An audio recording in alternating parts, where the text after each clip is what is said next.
सत श्री अकाल दोस्तों, मैं थोड़ा होस्ट ते दोस्त दलजीत अजरोहा।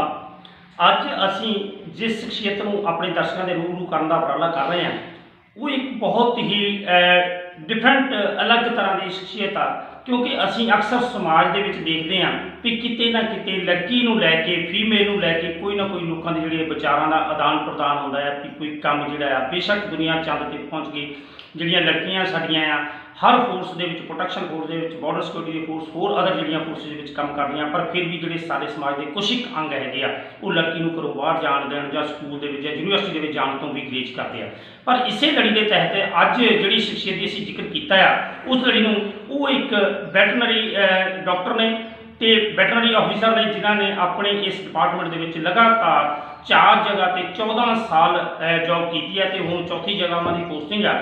तो जिथे असीं उन्होंने इस शख्सियत बारे गल करांगे नाल दी नाल मैं अपने दर्शकों ते श्रोतियां नूं ये भी गल दस दियां भी ये एक वैटनरी डॉक्टर के कारण ही नहीं अपने श्रोतियां की कचहरी में उन्होंने एक अलग जोड़ा शौक अपने परिवार के नाल नाल अपनी ड्यूटी के नाल नाल एक होर उन्होंने बड़ा अहम शौक है जोड़ा लिखण का। जी लेखनी है लेखक अज अक्सर देखते हैं भी असीं लेखक को अपना टाइम चाहिए तो टाइम के नाल नाल फाइनैशियली बिजी होना चाहिए तो होर जड़ियाँ बहुत जोड़े सोर्सिस जोड़े होने चाहिए।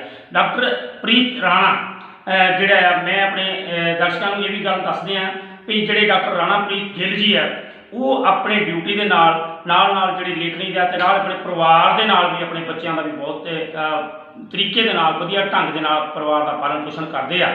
अज असीं इस इंट्रो तो बाद इस गुफ्तगू तो बाद जी असीं गलबात की है उन्होंने आप उन्होंने मुखारबिन तो उन्होंने सुनती अपने दर्शकों के कोल कोशिश कर रहे हैं कि डॉक्टर साहब अपने बारे अपनी लाइफ बारे अपनी ड्यूटी बारे तो नाल दी नाल जिहड़ा लिखण दे उहदे असीं अगले जी गलबात करांगे उहदे करांगे। डॉक्टर राणा प्रीत गिल जी स्वागत है जी तुहाडा साडे चैनल पर जी। थैंक यू बहुत बहुत धन्यवाद जी। तो बहुत अच्छा लग रहा है तुहाडे नाल गलबात करके। डॉक्टर राणा प्रीत गिल जी असीं जिवें मैं दसी एक समाज की गल की असीं सब तो पहला ये चाहुंदे हां इस वेले तुसीं बजवाड़ा जिला हुशियारपुर का पिंड बजवाड़ा जिथे वैटनरी हॉस्पिटल बतौर वैटनरी ऑफिसर ड्यूटी कर रहे हो अक्सर असीं देखते हैं जो तुसीं आपां जिहड़ी गुफ्तगू की है इस विचारां दे आदान प्रदान तो पहलां ते तुसीं जिहड़ा ये अपने जिहड़े पशुओं की देखभाल ਲਈ ਜਾਂ एज ए डॉक्टर जाने हो तो लोगों के समाज के तुहानूं किहो जिहा जिहड़ा hungaरा मिलदा जां किहो जी कदी गलबात सुनी करी? देखो being a doctor being a veterinary doctor ते बीइंग अ लेडी बहुत अच्छा रिस्पॉन्स मिलता है।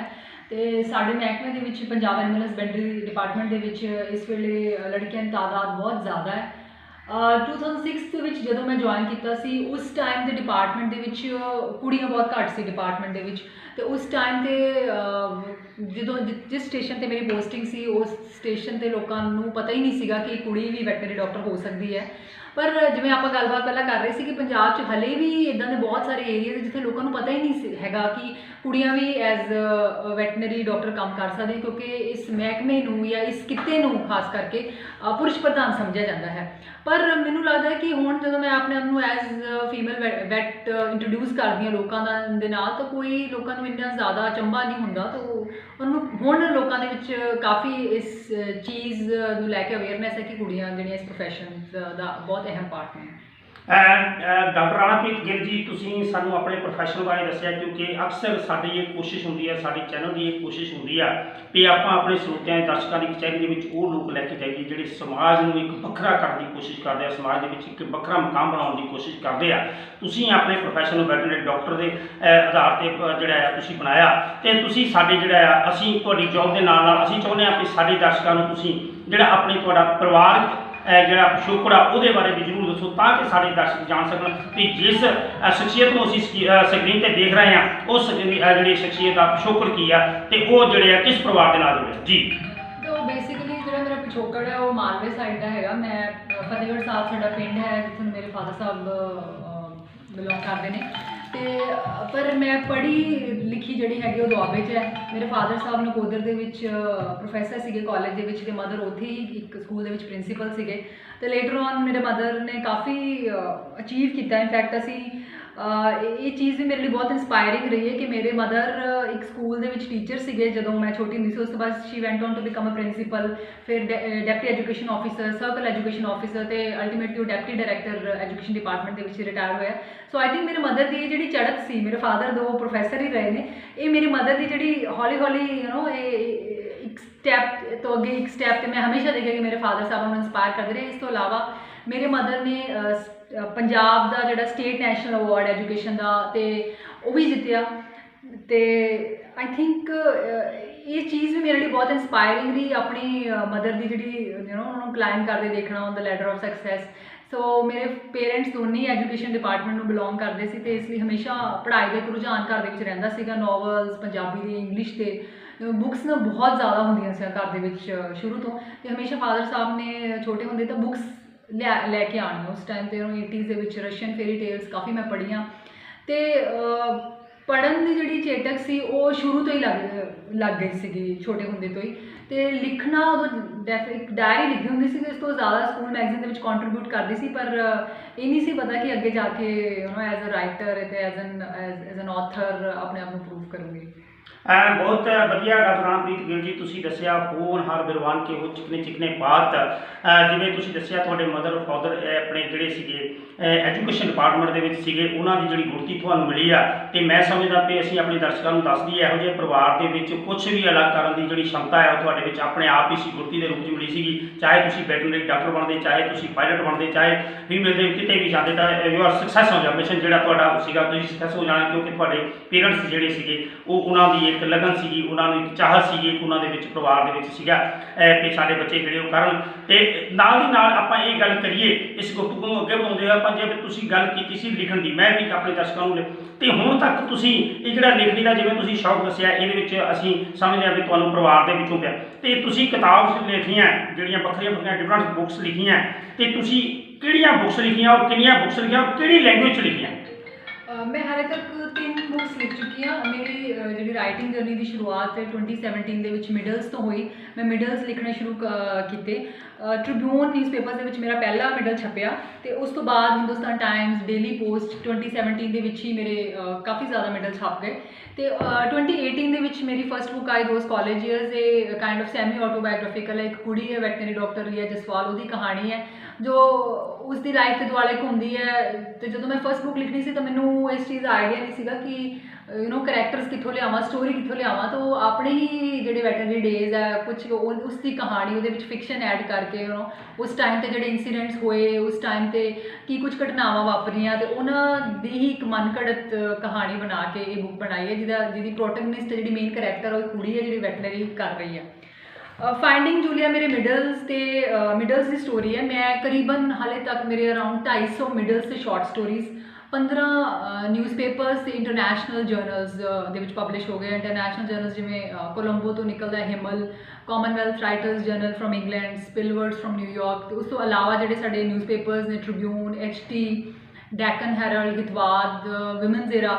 ਸੋ ਇਹ ਜਿਹੜੀ ਮੇਰੀ ਮਿਡਲਸ ਤੇ ਆਰਟੀਕਲਸ ਹੈ ਵਿੱਚ ਜਿਹੜੇ ਸ਼ੁਰੂਆਤ 'ਚ ਛਪੇ ਅਰਾਊਂਡ 80 ਆਰਟੀਕਲਸ, ਉਹਨਾਂ ਦੀ ਕੰਪਾਈਲੇਸ਼ਨ ਹੈ। ਬਾਕੀ ਦੇ ਆਰਟੀਕਲਸ ਦੀ ਕੰਪਾਈਲੇਸ਼ਨ ਮੈਂ ਅੱਗੇ ਕੱਢਣ ਦਾ ਵਿਚਾਰ ਹੈ ਮੇਰਾ। ਸੋ ਇਹ ਮੇਰੀ ਤੀਸਰੀ ਬੁੱਕ ਹੈ। ਇਹ ਸਾਰੀ ਇੰਗਲਿਸ਼ ਦੇ ਵਿੱਚ ਨੇ। The misadventures of a vet. ਜਦੋਂ ਮੈਂ ਆਪਣੀ ਪਹਿਲੀ ਬੁੱਕ ਲਿਖ ਲਈ ਦੋਜ਼ ਕਾਲਜ ਈਅਰਸ, ਤਾਂ ਮੈਨੂੰ ਲੱਗਿਆ ਕਿ ਜਿਹੜੀ ਕੁੜੀ ਹੈ ਰੀਆ ਜਸਵਾਲ, ਇਹਦੀ ਕਹਾਣੀ ਤਾਂ ਖਤਮ ਹੋ ਜਾਣੀ ਹੈ, ਕੁੜੀ ਦਾ ਤਾਂ ਇੱਕ ਅਸਤਿਤਵ ਵੀ ਖਤਮ ਹੋ ਜਾਣਾ। ਸੋ ਮੈਨੂੰ ਕਿਤੇ ਨਾ ਕਿਤੇ ਲੱਗਦਾ ਸੀਗਾ ਬਿਕੋਜ਼ ਉਹ ਮੈਂ ਕ੍ਰੀਏਟ ਕੀਤੀ ਸੀ, ਮੇਰੇ ਕਰੈਕਟਰ ਦੇ ਉਹਦੇ ਵਿੱਚ ਸ਼ੇਡ ਸੀਗੇ, ਤਾਂ ਮੈਨੂੰ ਲੱਗਦਾ ਕਿ ਇੱਕ ਸਟੋਰੀ ਜ਼ਰੂਰ ਕੰਟੀਨਿਊ ਹੋਣੀ ਚਾਹੀਦੀ ਹੈ। ਸੋ ਉਸੇ ਹੀ ਕੁੜੀ ਦੀ ਉਹ ਇੱਕ ਵੈਟਰਨਰੀ ਡਾਕਟਰ ਬਣ ਜਾਂਦੀ ਹੈ, ਉਹ ਲਾਈਫ 'ਚ ਕੀ ਪ੍ਰੋਗਰੈਸ ਕਰਦੀ ਹੈ, ਉਹਦੀ ਲਾਈਫ 'ਚ ਕੀ ਘਟਨਾਵਾਂ ਹੁੰਦੀਆਂ ਹਨ, ਤਾਂ ਉਹਦੀ ਹੀ ਸਟੋਰੀ ਅੱਗੇ ਹੈ the misadventures of a vet. So ਇਹ ਮੇਰੀਆਂ 3 ਬੁੱਕਸ ਨੇ। ਡਾਕਟਰ ਸਾਹਿਬ ਤੁਹਾਡਾ ਬਹੁਤ ਵਧੀਆ, ਤੁਸੀਂ 3 ਬੁੱਕਸ ਹੁਣ ਤੱਕ ਲਿਖੀਆਂ, ਉਹ ਤਿੰਨੋਂ ਇੰਗਲਿਸ਼ ਦੇ ਵਿੱਚ ਲਿਖੀਆਂ।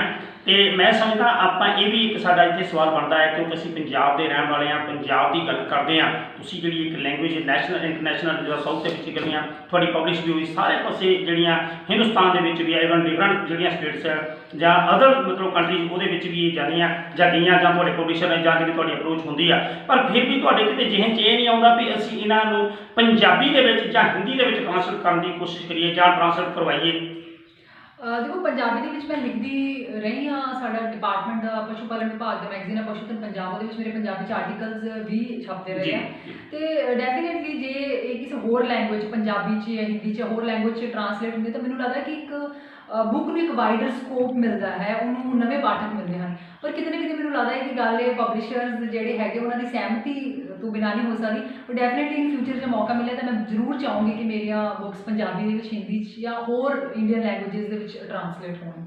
ਡਾਕਟਰ ਸਾਹਿਬ, ਡਾਕਟਰ ਰਣਪ੍ਰੀਤ ਗਿੱਲ ਜੀ, ਇਹ ਤੁਸੀਂ 3 ਬੁੱਕਸ ਹੁਣ ਤੁਸੀਂ ਲਿਖੀਆਂ ਤੇ ਅੱਗੇ ਤੁਹਾਡੀ ਜਿਹੜੀ ਪਲੈਨਿੰਗ ਤੁਸੀਂ ਦੱਸੀ ਸੀ ਕਿ ਮੇਰੀ ਅਗਲੀ ਪਲੈਨਿੰਗ ਆ, ਅਗਲੀ ਪਲੈਨਿੰਗ ਦੇ ਵਿੱਚ ਕਿਆ ਤੁਹਾਡੇ ਜਿਹਨ ਦੇ ਵਿੱਚ ਜਿਹੜੀ ਤੁਸੀਂ ਬੁੱਕ ਆ, ਕਿਹੜੀ ਬੁੱਕ ਆ ਔਰ ਕਦੋਂ ਤੱਕ ਉਹ ਕੰਪਲੀਟ ਹੋਣ ਦੀ ਸੰਭਾਵਨਾ ਹੈ? देखो हाले तो बुक के ऊपर रिसर्च ही चल रही, तो मैं बहुत ज़्यादा बुक के बारे में नहीं कहना चाहूँगी कि मेरे लिटरेरी एजेंट ने Book Bakers mister Suhail Mathur उन्होंने एक प्रोजेक्ट डिस्कस होया है, तो वो बारे में रिसर्च हले चल रही है। सो इसका कोई टाइम फ्रेम नहीं मैं दे सकती क्योंकि बुक तो हाले मैं लिखनी शुरू ही नहीं की। हाले तो मैं कोशिश कर रही हूँ कि जिस प्रोजेक्ट से मैं काम करना चाहती हूँ वो बारे में मैक्सिमम जी है बुक्स खरीद के पढ़ाई कर रही हैं। ਉਹਦੇ ਵਿੱਚ ਤੁਸੀਂ ਪਲਾਨ ਕਰ ਰਹੇ ਹੋ ਬੁੱਕਸ ਜਿਹੜੀਆਂ ਡਿਫਰੈਂਟ ਬੁੱਕਸ ਜਿਹੜੀਆਂ ਲੈ ਕੇ ਤੇ ਉਹਦੇ ਵਿੱਚ ਤੁਸੀਂ ਡਾਕਟਰ ਰਣਪ੍ਰੀਤ ਜੀ ਗਿੱਲ, ਆਪਾਂ ਜਿੱਥੇ ਤੁਹਾਡੀ ਪਰਿਵਾਰ ਦੀ ਗੱਲ ਕੀਤੀ ਹੈ, ਤੁਹਾਡੀ ਬੁੱਕਸ ਦੀ ਗੱਲ ਕੀਤੀ ਹੈ, ਤੁਹਾਡੇ ਡਿਪਾਰਟਮੈਂਟ ਦੀ ਗੱਲ ਕੀਤੀ ਹੈ, ਨਾਲ ਦੀ ਨਾਲ ਆਪਾਂ ਕਈ ਵਾਰ ਅਸੀਂ ਪਰਿਵਾਰਾਂ ਦੇ ਵਿੱਚ ਰਹਿੰਦੇ ਹਾਂ। ਤੁਹਾਡੀ ਮੈਰਿਜ ਹੋ ਗਈ, ਮੈਰਿਜ ਦੇ ਦੌਰਾਨ ਤੁਹਾਡੇ ਜਿਹੜੇ ਪਤੀ ਸਾਹਿਬਾਨ ਆ, ਤੁਹਾਡੇ ਹਸਬੈਂਡ ਜੀ ਨੇ, ਉਹ ਕੀ ਡਿਪਾਰਟਮੈਂਟ 'ਚ ਨੇ, ਕੀ ਕਰਦੇ ਨੇ? मेरे हस्बैंड इंजीनियर ने, वो एक प्राइवेट कंपनी जैन इरीगेशन ਉਹਦੇ ਕੰਮ ਕਰਦੇ ਨੇ। ਇਹ ਨਿੱਜੀ ਸਵਾਲ ਦੇ ਨਾਲ ਨਿੱਜੀ ਸਵਾਲ ਦਾ ਸਾਡਾ ਉਦੇਸ਼ ਇਹ ਹੁੰਦਾ ਕਿ ਕਿਉਂਕਿ ਸਾਡੇ ਦਰਸ਼ਕਾਂ ਨੂੰ, ਸਾਡੇ ਸਰੋਤਿਆਂ ਨੂੰ, ਜਿਵੇਂ ਅਸੀਂ ਗੱਲ ਕਰਦੇ ਹਾਂ, ਅਕਸਰ ਕਈ ਵਾਰ ਸਰੋਤਿਆਂ ਦਾ ਕਿੰਤੂ ਪਰੰਤੂ ਆ ਜਾਂਦਾ ਹੈ ਕਿ ਤੁਸੀਂ ਉਹਨਾਂ ਦੇ ਨਾਲ ਵਾਰਤਾਲਾਪ ਸਾਖਾਤਕਾਰ ਕੀਤਾ ਤੇ ਉਹਦੇ ਵਿੱਚ ਤੁਸੀਂ ਉਹਨਾਂ ਦੀ ਸਟਾਰਟਿੰਗ ਦੀ ਮਾਤਾ ਪਿਤਾ ਦੀ ਗੱਲ ਕੀਤੀ ਕਿ ਉਹਨਾਂ ਦੀ ਆਫਟਰ ਮੈਰਿਜ, ਤੇ ਜਿਵੇਂ ਅਸੀਂ ਬੁੱਕਸ ਲਿਖਦੇ ਹਾਂ, ਜਿਵੇਂ ਅਸੀਂ ਇਸ ਗੁਰੂ ਤੋਂ ਪਹਿਲਾਂ ਗੱਲ ਕੀਤੀ ਸੀ ਤੁਹਾਡੇ ਨਾਲ, ਤੇ ਕਈ ਵਾਰ ਆਨਸਰ ਦੇਖਿਆ ਜਾਂਦਾ ਹੈ ਕਿ ਜਦੋਂ ਬੱਚਾ ਜਾਂ ਫੀਮੇਲ ਜਦੋਂ ਕੋਈ ਕੰਮ ਕਰਦੀ ਹੈ, ਐਕਸਟਰਾ ਘਰ ਦੇ ਵਿੱਚ ਟਾਈਮ ਦਿੰਦੀ ਆ, ਪੇਰੈਂਟਸ ਵੱਲੋਂ ਕਈ ਵਾਰ ਰਿਸਪੌਂਸ ਮਿਲਦਾ ਹੈ, ਕਈ ਵਾਰ ਨਹੀਂ ਮਿਲਦਾ। ਕੋਈ ਇਹੋ ਜਿਹੇ ਸਰਕਮਸਟੈਂਸਿਸ ਤੁਹਾਡੇ ਪਰਿਵਾਰ ਜਿਹੜਾ ਹੈ, ਇਨ-ਲॉज ਦੇ ਵਿੱਚ ਕੋਈ? ਨਹੀਂ, ਈਵਨ ਜਦੋਂ ਮੈਂ ਮੈਰਿਡ ਨਹੀਂ ਸੀ ਤਾਂ ਮੇਰੇ ਮਦਰ ਨੂੰ ਲੱਗਦਾ ਸੀ ਕਿ ਮੈਂ ਬਹੁਤ ਜ਼ਿਆਦਾ ਬੁੱਕਸ ਪੜ੍ਹਦੀ ਹਾਂ, ਤੇ ਉਹਨਾਂ ਨੇ ਮੈਨੂੰ ਹਮੇਸ਼ਾ ਕਈ ਵਾਰ ਟੋਕਣਾ ਕਿ ਤੂੰ ਇੰਨੀਆਂ ਜ਼ਿਆਦਾ ਬੁੱਕਸ ਕਿਉਂ ਪੜ੍ਹਦੀ ਹੈ, ਇਹਦਾ ਕੀ ਵਰਥ ਕੀ ਹੈ। ਤਾਂ ਮੈਂ ਉਹਨਾਂ ਨੂੰ ਕਹਿਣਾ ਕਿ ਨਹੀਂ, ਮੈਂ ਇੰਜੋਏ ਕਰਦੀ ਹਾਂ ਰੀਡਿੰਗ, ਮੈਨੂੰ ਨਾ ਵਧੀਆ ਲੱਗਦਾ ਹੈ ਫਿਕਸ਼ਨ ਪੜ੍ਹਨਾ। ਤੇ ਉਸ ਤੋਂ ਬਾਅਦ ਜਦੋਂ ਮੇਰੀ ਮੈਰਿਜ ਹੋ ਗਈ, ਉਸ ਤੋਂ ਬਾਅਦ ਵੀ ਮੈਂ ਕਈ ਵਾਰ ਬੁੱਕਸ ਪੜ੍ਹਨਾ, ਤੇ ਮੇਰੀ ਮਦਰ ਇਨ ਲਾਅ ਨੇ ਵੀ ਇੱਕ ਦੋ ਵਾਰ ਕਮੈਂਟ ਕੀਤਾ ਕਿ ਇੰਨੀਆਂ ਬੁੱਕਸ ਕਿਉਂ ਪੜ੍ਹਦੀ ਹੈ, ਕੀ ਇਹਦਾ ਫਾਇਦਾ ਹੈ। ਸੋ ਆਈ ਥਿੰਕ ਬੁੱਕਸ ਦੀ ਅਹਿਮੀਅਤ ਉਹੀ ਲੋਕ ਜਾਣ ਸਕਦੇ ਨੇ ਜਿਹੜੇ ਬਹੁਤ ਜ਼ਿਆਦਾ ਖਾਸ ਕਰ ਰੀਡਿੰਗ ਕਰਦੇ ਨੇ। ਜੋ ਮੇਰੇ ਮਦਰ ਵੀ ਐਜੂਕੇਸ਼ਨ ਡਿਪਾਰਟਮੈਂਟ ਦੇ ਵਿੱਚ ਰਹੇ ਨੇ, ਪਰ ਸਟਿਲ ਮੈਂ ਬਹੁਤ ਜ਼ਿਆਦਾ ਸ਼ੁਰੂ ਤੋਂ ਮੈਨੂੰ ਰੀਡਿੰਗ ਦਾ ਸ਼ੌਕ ਸੀ ਕਿ ਇੱਥੇ ਤੱਕ ਕਿ ਮੈਂ ਹੁਣ ਤਾਂ ਬਾਕੀ ਕੰਮਾਂ ਨੂੰ ਛੱਡ ਕੇ ਜਦੋਂ ਸਾਰੀ ਫੈਮਿਲੀ ਟੀਵੀ ਵਾਚ ਕਰ ਰਹੀ ਹੈ ਜਾਂ ਕੁਝ ਬੜਾ ਇੰਟਰਸਟਿੰਗ ਦੇਖ ਰਹੀ ਹੈ, ਤਾਂ ਮੇਰੇ ਡਾਟਰ ਨੂੰ ਵੀ ਕਈ ਵਾਰ ਮਹਿਸੂਸ ਹੁੰਦਾ ਕਿ ਸਾਰੇ ਇਕੱਠੇ ਬੈਠ ਕੇ ਗੱਲਾਂ ਕਰ ਰਹੇ ਹੈ ਜਾਂ ਗੱਪਾਂ ਮਾਰ ਰਹੇ ਕਿ ਮੰਮਾ ਕੱਲ੍ਹ ਇੱਕ ਰੂਮ 'ਚ ਬੈਠ ਕੇ ਪੜ੍ਹ ਕਿਉਂ ਰਹੀ ਹੈ। ਸੋ ਕਿਤੇ ਨਾ ਕਿਤੇ ਇਹ ਗੱਲ ਆ ਜਾਂਦੀ ਹੈ। ਚਲੋ ਬਟ ਆਈ ਥਿੰਕ ਇਹ ਸ਼ੌਕ ਦੀ ਗੱਲ ਹੁੰਦੀ ਹੈ। ਸੋ ਇੱਦਾਂ ਦੀਆਂ ਗੱਲਾਂ ਤਾਂ ਡੈਫੀਨੇਟਲੀ ਹੁੰਦੀਆਂ ਰਹਿੰਦੀਆਂ ਨੇ ਕਿ ਜ਼ਿਆਦਾ ਟਾਈਮ ਆਪਣੇ ਕਮਰੇ 'ਚ ਰਹਿੰਦੀ ਹੈ, ਕਮਰਾ ਬੰਦ ਕਰਕੇ ਰੱਖਦੀ ਹੈ, ਬੁੱਕਸ ਪੜ੍ਹਦੀ ਰਹਿੰਦੀ ਹੈ। But I mean that's okay. ਤੁਸੀਂ ਹੌਲੀ ਹੌਲੀ ਇਸ ਚੀਜ਼ ਨੂੰ, ਇਸ ਮੈਂਟੈਲਿਟੀ ਨੂੰ ਐਕਸੈਪਟ ਕਰਨਾ ਸ਼ੁਰੂ ਕਰ ਦਿੰਦੇ ਤਾਂ ਲੋਕ ਵੀ ਸਮਝ ਜਾਂਦੇ ਕਿ ਨਹੀਂ, ਇਹਨੂੰ ਚੇਟਕ ਹੈ ਪੜ੍ਹਨ ਦੀ, ਇਹਨੂੰ ਤੁਸੀਂ ਛੁਡਾ ਨਹੀਂ ਸਕਦੇ ਇਸ ਤੋਂ। ਡਾਕਟਰ ਰਣਪ੍ਰੀਤ ਜੀ, ਮੇਰਾ ਅਗਲਾ ਸਵਾਲ ਇਹ ਸੀਗਾ, ਪਰ ਫਿਰ ਵੀ ਤੁਸੀਂ ਕੋਸ਼ਿਸ਼ ਕੀਤੀ ਉਹਨੂੰ ਐਕਸਪਲੇਨ ਦੀ ਕਰ, ਪਰ ਫਿਰ ਵੀ ਮੈਂ ਜਿਹੇ ਚੀਜ਼ ਸਵਾਲ ਜ਼ਰੂਰ ਆ ਕਿ ਆਪਾਂ ਜ਼ਰੂਰ ਇਹ ਕਰਨਾ ਹੈ ਕਿ ਜਿਵੇਂ ਤੁਸੀਂ ਇੱਕ ਵੈਟਰਨਰੀ ਆਫਿਸਰ ਹੋ, ਇੱਥੇ 9 ਤੋਂ 5 ਡਿਊਟੀ ਕਰਦੇ ਹੋ, ਉਹ ਤੋਂ ਬਾਅਦ ਤੁਸੀਂ ਲਿਖਦੇ ਹੋ, ਬੁੱਕਸ ਲਿਖਦੇ ਹੋ, ਉਹ ਵੀ ਉਸ ਲੈਂਗੁਏਜ 'ਚ ਲਿਖਦੇ ਹੋ ਜਿਸ ਲੈਂਗੁਏਜ 'ਤੇ ਪਕੜ ਹੋਣਾ ਬਹੁਤ ਜ਼ਰੂਰੀ, ਇੰਗਲਿਸ਼ ਲੈਂਗੁਏਜ। ਉਹ ਤੋਂ ਬਾਅਦ ਤੁਹਾਡੇ ਫੈਮਿਲੀ ਵਿੱਚ ਤੁਹਾਡੀ ਬੇਬੀ ਹੈ, ਛੋਟੀ ਹੈ, ਇਨ-ਲॉज ਨੇ, ਤੁਸੀਂ ਇਹ ਸਾਰੇ ਨੂੰ ਕਿਸ ਤਰ੍ਹਾਂ ਮੈਨੇਜ ਕਰਦੇ ਹੋ? ਦੇਖੋ, ਸਾਰੀਆਂ ਮੈਂ ਕੋਸ਼ਿਸ਼ ਤਾਂ ਬਹੁਤ ਕਰਦੀ ਕਿ ਸਾਰੀਆਂ ਚੀਜ਼ਾਂ ਮੈਨੇਜ ਹੋ ਜਾਣ, ਅਤੇ ਮੈਂ ਕੋਸ਼ਿਸ਼ ਵੀ ਕਰਦੀ ਕਿ ਸਾਰੇ ਲੋਕ ਖੁਸ਼ ਵੀ ਹੋ ਜਾਣ ਇਸ ਤੋਂ, ਬਟ ਸੰਭਵ ਕਈ ਵਾਰ ਇਹ ਹੋ ਨਹੀਂ ਪਾਉਂਦਾ। ਬਟ ਸਟਿਲ ਦੇਖੋ, ਜੋਬ ਤਾਂ ਲਾਈਫ ਦਾ ਇੱਕ ਬਹੁਤ ਵੱਡਾ ਪਾਰਟ ਹੈ, ਅਤੇ ਮੇਰੀ ਬੇਟੀ ਮੇਰੀ ਪ੍ਰਾਇਰਟੀ ਹੈ ਡੈਫੀਨੇਟਲੀ। ਸੋ ਮੈਂ ਜਿਹੜਾ ਆਪਣਾ ਰਾਈਟਿੰਗ ਦਾ ਕੰਮ ਹੈ, ਕੋਸ਼ਿਸ਼ ਕਰਦੀ ਕਿ ਮੈਂ ਮੋਰਨਿੰਗ ਟਾਈਮ 'ਚ ਉੱਠਾਂ, ਅਤੇ ਮੇਰੀ ਹਮੇਸ਼ਾ ਕੋਸ਼ਿਸ਼ ਰਹਿੰਦੀ ਕਿ ਮੈਂ 3 ਵਜੇ ਉੱਠ ਕੇ ਆਪਣਾ ਜਿਹੜਾ ਹੈਗਾ ਜਿਹੜਾ ਰਾਈਟਿੰਗ ਅਤੇ ਰੀਡਿੰਗ ਦਾ ਜਿਹੜਾ ਵੀ ਕੰਮ ਹੈ ਉਹ ਕਰ ਲਵਾਂ, ਕਿਉਂਕਿ ਉਸ ਤੋਂ ਬਾਅਦ ਜੋਬ ਤੋਂ ਬਾਅਦ ਜਾਂਦੇ ਘਰ ਮੇਰੀ ਬੇਟੀ ਦਾ ਹੋਮਵਰਕ ਹੁੰਦਾ, ਉਹਨੂੰ ਆਨਲਾਈਨ ਕਲਾਸਿਸ ਉਹਦੇ ਲੱਗਦੀਆਂ, ਉਹਦੇ ਡਾਊਟਸ ਹੁੰਦੇ ਨੇ, ਉਹ ਕਲੀਅਰ ਕਰਨੇ ਆ। ਅਤੇ ਇਸ ਗੱਲ 'ਚ ਮੇਰੀ ਬੇਟੀ ਵੱਲੋਂ ਮੈਨੂੰ ਬਹੁਤ ਸਪੋਰਟ ਮਿਲਦਾ ਹੈ ਕਿਉਂਕਿ ਉਹ ਸ਼ੀ ਇਜ਼ ਵੈਰੀ ਇੰਟੈਲੀਜੈਂਟ, ਉਹ ਆਪਣਾ ਕੰਮ ਸਾਰਾ ਮੈਨੇਜ ਕਰ ਲੈਂਦੀ, ਜਿਹੜੇ ਉਹਦੇ ਡਾਊਟਸ ਹੁੰਦੇ ਨੇ ਉਹੀ ਮੇਰੇ ਤੱਕ ਆਉਂਦੇ ਨੇ। ਅਤੇ ਚਲੋ ਫੈਮਿਲੀ ਦਾ ਅਤੇ ਕਿਚਨ ਦਾ ਕੰਮ ਵੀ ਮੈਨੇਜ ਹੋ ਜਾਂਦਾ, ਉਸ ਦਾ ਵੀ ਮੇਰੇ 'ਤੇ ਕੋਈ ਭਾਰ ਨਹੀਂ ਪਾਇਆ ਜਾਂਦਾ। ਸੋ ਆਈ ਥਿੰਕ ਫੈਮਿਲੀ ਸਪੋਰਟ ਦਾ ਬਹੁਤ ਫਰਕ ਪੈਂਦਾ, ਤਾਂ ਇਹ ਸਾਰੀਆਂ ਚੀਜ਼ਾਂ ਮੈਨੇਜ ਹੋ ਜਾਂਦੀਆਂ। ਡਾਕਟਰ ਸਾਹਿਬ, ਇੱਕ ਲਾਸਟ ਸਵਾਲ ਜਿਹੜਾ ਸਾਡਾ ਆ ਕਿ ਤੁਸੀਂ ਜਿਹੜੀਆਂ ਬੁੱਕਸ ਲਿਖੀਆਂ ਆ, ਇਹਨਾਂ ਬੁੱਕਸ ਨੂੰ ਲੋਕਾਂ ਤੱਕ, ਆਵਾਮ ਤੱਕ, ਪਾਠਕਾਂ ਤੱਕ, ਸਰੋਤਿਆਂ ਤੱਕ ਪਹੁੰਚਾਉਣ ਲਈ ਤੁਸੀਂ ਅੱਜ ਤੱਕ ਕਿਹੜਾ ਉਪਰਾਲਾ ਕਰ ਚੁੱਕੇ ਹੋ? ਪ੍ਰੈਸ ਕਾਨਫਰੰਸ ਦੇ ਰਾਹੀਂ ਜਾਂ ਸਮਾਗਮ ਆਯੋਜਨ ਕਰਕੇ ਜਾਂ ਕਿਸੇ ਪੋਲੀਟੀਕਲ ਸ਼ਖਸੀਅਤ ਦਾ ਸਹਾਰਾ ਲੈ ਕੇ ਕਿਸ ਤਰ੍ਹਾਂ ਤੁਸੀਂ ਇਹਨਾਂ ਨੂੰ ਲੋਕਾਂ ਤੱਕ ਪਹੁੰਚਾਉਂਦੇ? ਦੇਖੋ, ਹਾਂਜੀ, ਡੈਫੀਨੇਟਲੀ ਮਾਰਕੀਟਿੰਗ ਜਿਹੜੀ ਬੁੱਕਸ ਦੀ ਬਹੁਤ ਇੰਪੋਰਟੈਂਟ ਹੈ, ਬਿਕੋਜ਼ ਲੋਕਾਂ ਨੂੰ ਪਤਾ ਹੀ ਨਹੀਂ ਲੱਗੇਗਾ ਕਿ ਇੱਕ ਬੁੱਕ ਤੁਸੀਂ ਲਿਖੀ ਹੈ ਤਾਂ ਉਹ ਇਹ ਡਿਸਾਈਡ ਕਿੱਦਾਂ ਕਰਨੀ ਸੀ। ਸਭ ਤੋਂ ਪਹਿਲਾਂ ਤੁਹਾਨੂੰ ਪਤਾ ਹੋਣਾ ਚਾਹੀਦਾ ਨਾ ਕਿ ਬੁੱਕ ਲਿਖੀ ਗਈ ਹੈ, ਉਸ ਤੋਂ ਬਾਅਦ ਇਹ ਉਹਨਾਂ ਦਾ ਡਿਸੀਜ਼ਨ ਹੈ ਕਿ ਉਹ ਬੁੱਕ ਬਾਏ ਕਰਨੀ ਹੈ ਜਾਂ ਨਹੀਂ ਕਰਨੀ।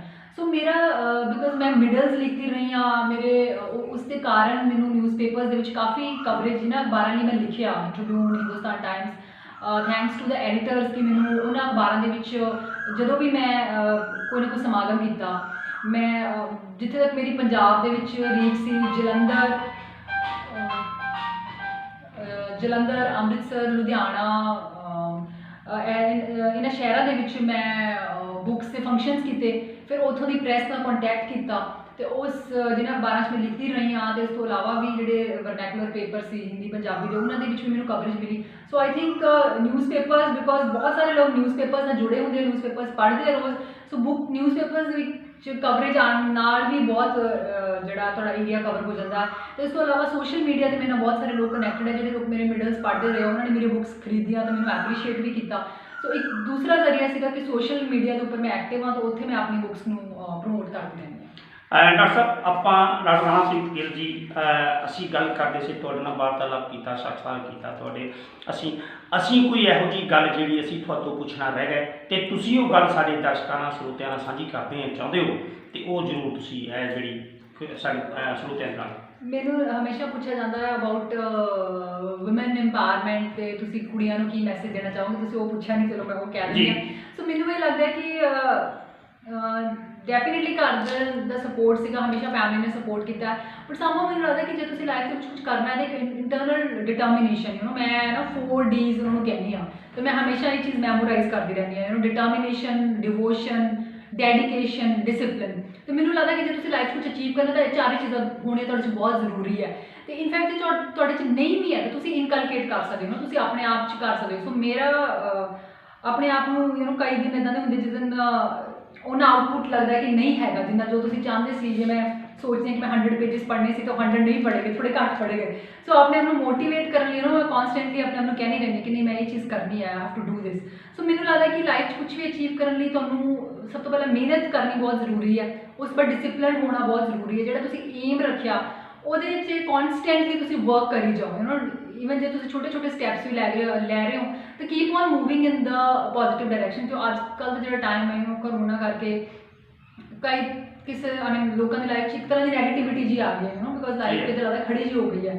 ਕਈ ਲੋਕਾਂ ਦੀ ਜੌਬਸ ਚਲੀਆਂ ਗਈਆਂ, ਕਈ ਲੋਕਾਂ ਦੀ ਸੈਲਰੀ ਕੱਟਸ ਲੱਗ ਗਏ ਆ। ਸੋ ਮੈਨੂੰ ਲੱਗਦਾ ਕਿ ਇਸ ਟਾਈਮ 'ਤੇ ਖਾਸ ਕਰ ਆਪਣੇ ਆਪ ਨੂੰ ਪੋਜ਼ੀਟਿਵ ਅਤੇ ਮੋਟੀਵੇਟਡ ਰੱਖਣਾ ਬਹੁਤ ਜ਼ਰੂਰੀ ਹੈ। ਅਤੇ ਉਸ ਤੋਂ ਬਾਅਦ ਜਦੋਂ ਤੁਸੀਂ ਵਰਕ ਕਰਦੇ ਹੋ ਤਾਂ ਲਾਈਫ 'ਚ ਵਧੀਆ ਚੀਜ਼ਾਂ ਹੋਣ ਲੱਗ ਪੈਂਦੀਆਂ ਨੇ ਜੇ ਤੁਸੀਂ ਇੱਕ ਪੋਜ਼ੀਟਿਵ ਐਟੀਟਿਊਡ ਰੱਖਦੇ ਹੋ। ਡਾਕਟਰ ਸਾਹਿਬ, ਤੁਸੀਂ ਬਹੁਤ ਵਧੀਆ ਸਾਡੇ ਨਾਲ ਗੱਲਬਾਤ ਕੀਤੀ। 4D ਦੀ ਜਿਹੜੀ ਤੁਸੀਂ ਆਪਣੇ ਵੱਲੋਂ ਤੁਸੀਂ ਜੋ ਆਪ ਮੰਨਦੇ ਹੋ 4D ਜਿਹੜੇ ਡਿਫਾਈਨ ਕਰਨ ਦੀ ਕੋਸ਼ਿਸ਼ ਕੀਤੀ ਹੈ। ਤੁਸੀਂ ਗੱਲ ਕੀਤੀ ਸੀ ਲੜਕੀਆਂ ਨੂੰ ਮੈਸੇਜ ਦੇਣ ਦੀ। ਮੇਰਾ ਇਹ ਸਵਾਲ ਸੀਗਾ ਵੀ ਤੁਸੀਂ ਜਿਹੜਾ ਹੈ ਕੋਈ ਅਸੀਂ ਵਿਸਰ ਗਏ, ਅਸੀਂ ਭੁੱਲ ਗਏ ਤੁਹਾਡੇ ਰਿਗਾਰਡਿੰਗ, ਤੁਹਾਡੇ ਡਿਪਾਰਟਮੈਂਟ ਦੇ, ਤੁਹਾਡੀ ਇਹਦੇ ਰਿਗਾਰਡਿੰਗ ਗੱਲ ਕਰਨ ਦਾ। ਇਹ ਜਿਹੜੀ ਲਾਸਟ ਦੀ ਗੱਲ ਹੁੰਦੀ ਹੈ ਕੀ ਮੈਸੇਜ ਦੇਣਾ ਚਾਹੁੰਦੇ ਹੋ, ਉਹ ਲਾਸਟ ਕੁਐਸਚਨ ਦੇ ਵਿੱਚ ਆਉਣਾ ਸੀਗਾ। ਤੁਹਾਡਾ ਬਹੁਤ ਬਹੁਤ ਧੰਨਵਾਦ ਜਿਹੜੀ ਤੁਸੀਂ ਗੱਲ ਕੀਤੀ ਆ। ਮੇਰਾ ਫਿਰ ਆਪ ਜੀ ਨੂੰ ਇਹ ਹੈ ਵੀ ਜਿਹੜੀ ਤੁਸੀਂ ਡਿਪਾਰਟਮੈਂਟ ਦੀ ਗੱਲ ਕਰਦੇ ਹੋ, ਵੈਟਰਨਰੀ ਡਾਕਟਰ ਦੀ ਗੱਲ ਕਰਦੇ ਹੋ, ਵੈਟਰਨਰੀ ਆਫਿਸਰ ਦੀ ਗੱਲ ਕਰਦੇ ਹੋ, ਅੱਜ ਕੋਵਿਡ-19 ਦੀ ਗੱਲ ਕੀਤੀ ਹੈ। ਕੋਵਿਡ-19 ਪਿਛਲੇ 4 ਮਹੀਨੇ ਤੋਂ ਲੋਕ ਭੁਗਦੇ ਆ, ਤਰਾਸਦੀ ਭੁਗਦੇ ਆ, ਬਹੁਤ ਦੀ ਸੈਲਰੀਜ਼ ਕੱਟ ਲੱਗ ਗਿਆ, ਬਹੁਤ ਦੀ ਜੌਬਸ ਚਲੀ ਗਈ ਆ, ਬਹੁਤ ਜ਼ਿਆਦਾ ਸਮਾਜ ਦੇ ਹਰ ਵਰਗ ਨੂੰ ਪ੍ਰੋਬਲਮ ਹੋਈ ਆ। ਅਤੇ ਇਹ ਜਿਹੜੀਆਂ ਚੀਜ਼ਾਂ ਆ, ਇਹਨਾਂ ਗੱਲਾਂ ਨੂੰ, ਇਹਨਾਂ ਮੁਸ਼ਕਲਾਤ ਨੂੰ ਲੈ ਕੇ ਅਸੀਂ ਜਿਹੜਾ ਆ ਵਿਚਾਰ ਵਟਾਂਦਰਾ ਕਰਦੇ ਹਾਂ। ਤੁਸੀਂ ਜਿਹੜਾ ਮੈਸੇਜ ਸਾਡੇ ਬਿਨਾਂ ਕਹੇ ਤੋਂ ਜਿਹੜਾ ਤੁਸੀਂ 4D ਦਾ ਐਕਸਪਲੇਨ ਕਰਕੇ ਕੀਤਾ, ਮੈਂ ਆਪਣੇ ਦਰਸ਼ਕਾਂ ਨੂੰ ਆਪਣੇ ਚੈਨਲ ਦੇ ਮਾਧਿਅਮ ਰਾਹੀਂ ਕਹੂੰਗਾ ਜਿਹੜਾ ਡਾਕਟਰ ਰਾਣਾਪ੍ਰੀਤ ਗਿੱਲ ਵੱਲੋਂ 4D ਨੂੰ ਐਕਸਪਲੇਨ ਕੀਤਾ ਗਿਆ, ਉਹਨੂੰ ਇਕੱਲੇ ਇਕੱਲੇ ਕਰਕੇ ਅਕਸ਼ਰ ਦੱਸਿਆ ਗਿਆ, ਉੱਤੇ ਜ਼ਰੂਰ ਗੌਰ ਕਰਨ ਅਤੇ ਉਹਨੂੰ 'ਤੇ ਅਮਲ ਕਰਨ ਦੀ ਕੋਸ਼ਿਸ਼ ਕਰਨ। ਕਿਉਂਕਿ ਸਮਾਜ ਦੇ ਵਿੱਚ ਇਹ ਜ਼ਰੂਰੀ ਨਹੀਂ ਹੁੰਦਾ ਵੀ ਸਾਨੂੰ ਜਿਹੜਾ ਹੈ ਕਿਸੇ ਵਿਅਕਤੀ ਵਿਸ਼ੇਸ਼ ਨੇ ਉਪਦੇਸ਼ ਦੇਣਾ ਜਾਂ ਸਾਨੂੰ ਸਿੱਖਿਆ ਦੇਣੀ ਹੈ। ਸਿੱਖਿਆ ਲੈਣ ਲਈ ਸਾਨੂੰ ਕਿਸੇ ਉਮਰ ਦਾ ਤਕਾਜ਼ੇ ਦੀ ਲੋੜ ਨਹੀਂ ਹੁੰਦੀ ਹੈ। ਕੋਈ ਸਿੱਖਿਆ ਸਾਨੂੰ ਕੋਈ ਵੀ ਵਿਅਕਤੀ ਜਿਹਦਾ ਕੋਈ ਐਕਸਪੀਰੀਅੰਸ ਆ, ਉਹ ਅਨੁਭਵ ਹੈ, ਉਹ ਦੇ ਸਕਦਾ ਹੈ। ਬਹੁਤ ਬਹੁਤ ਧੰਨਵਾਦ ਡਾਕਟਰ ਰਾਣਾਪ੍ਰੀਤ ਗਿੱਲ ਜੀ, ਤੁਸੀਂ ਸਾਡੇ ਨਾਲ ਗੱਲ ਕੀਤੀ। ਅਸੀਂ ਕੋਸ਼ਿਸ਼ ਕਰਾਂਗੇ ਆਪਣੇ ਚੈਨਲ ਦੇ ਮਾਧਿਅਮ ਦੇ ਰਾਹੀਂ ਜਿਹੜੀ ਤੁਹਾਡੇ ਨਾਲ ਗੱਲਬਾਤ ਕੀਤੀ ਆ ਆਵਾਮ ਤੱਕ, ਲੋਕਾਂ ਤੱਕ ਪਹੁੰਚਾਈਏ। ਹੁਸ਼ਿਆਰਪੁਰ ਤੋਂ ਦਲਜੀਤ ਅਜਲੋਹਾ। Thank you.